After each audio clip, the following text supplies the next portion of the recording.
मागील अध्यायाच्या अंती तुम्ही स्वामी कृपा करून मजवरती पडत चढावे भाषण ऐसे ऐकून समर्था बोलले नसे मला गावाच्या मनी आमची भाव नसे म्हणून त्यांच्या नगरात आम्हा जाण्याला योजित अक्कलकोट नगरात आम्हाला आवडेल ऐसे कोणी आम्हाला चोळप पाठील झाला म्हणे त्याने सत्वर येऊन त्याला सांगितले ऐसा आयोग ग्रंथ गेला तात्या मनात चिंतावला आपण आलोच्या कार्याला ते जायचे दिसे तरी पहावा यत्न करून ऐसा विचार केला म्हणे काय केले तात्याने अनुष्ठान आरंभिले ऐसे नाना उपाय केले परी ते सर्व व्यर्थ गेले कार्यसिद्धीस न केले खिन्न झाले मुकुटाचे भक्ती नाही अंतरी धार्मिक साधना ते त्याचे स्वामी नरहरी प्रसन्न कैसे होती डोके आणि केली नाना सती भक्ता विनहट योगे स्वामी कृपा नामुळे मग तात्यांनी काय केले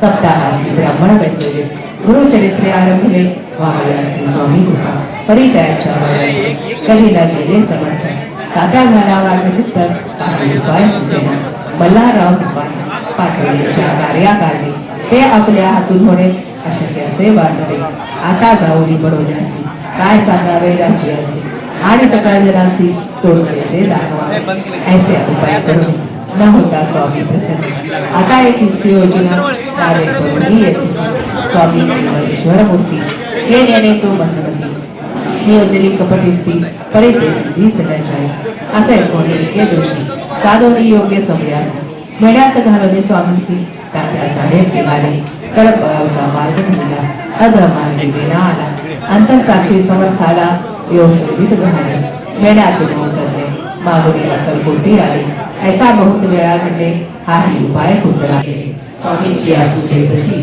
नाना द्रव्ये समर्पिली येणे सेवेकरी संतुष्ट होती ऐसा करता सर्वना प्रसन्न व्हावे भक्तवत्सले कार्य साधावे आपले म्हणून नाना उपाय केले श्री स्वामी समर्थ मी संजोग सुरतगावकर सचिव श्री स्वामी समर्थ सेवा मंडळ सुंदरमनगर विजापूर सोलापूर दरवर्षीप्रमाणे गुरुपौर्णिमेनिमित्त आपल्या मंदिरात साधारण दिनांक 7/7/2025 ते 9/7/2025 पर्यंत सकाळी 9:30 ते 12 पर्यंत सर्वांच्या उपस्थितीत गुरुलीलामृत पोथीचे सामूहिक पारायण झालं.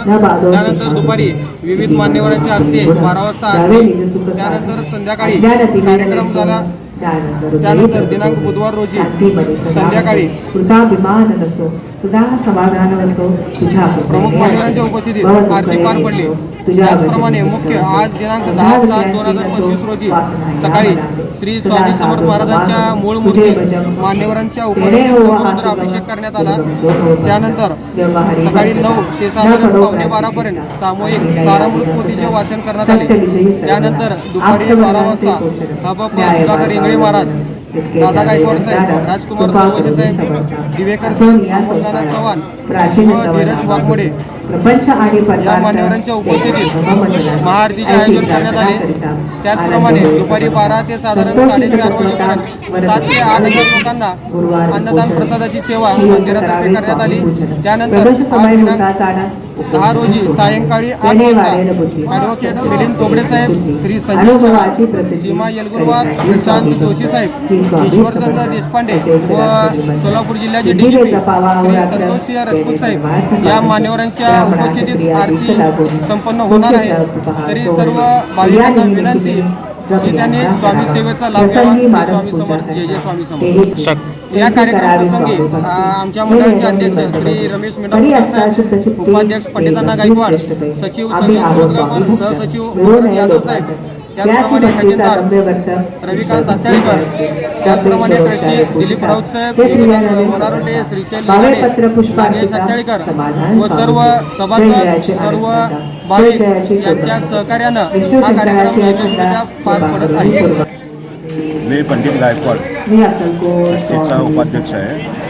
आपल्या इथं जसं आम्ही अन्नछत्र मंडळ सुरू केलेलं आहे तेव्हापासून थोडं करत आज गर्दी मोठ्या प्रमाणात वाढत आहे आणि त्याच्यामुळे अजून विशेष बाब म्हणजे आम्ही यावर्षी जे मंदिराचं सर्व कायापलट केलेलं आहे, तर याच्यामुळं सोलापुरातले सर्वात जास्तीत जास्त गर्दी दरवर्षी वाढत आहे. दर गुरुवारी सुद्धा आमचा प्रसाद असतो आहे आणि आजच्या दिवशी महाप्रसादाचं आयोजन केलेलं आहे. महाप्रसादामध्ये सर्वजण येऊन महाप्रसादाचा लाभ घ्यावा आणि मी ट्रस्टीच्या वतीने सर्वांना नम्र विनंती करतो. Like, subscribe, click on the bell.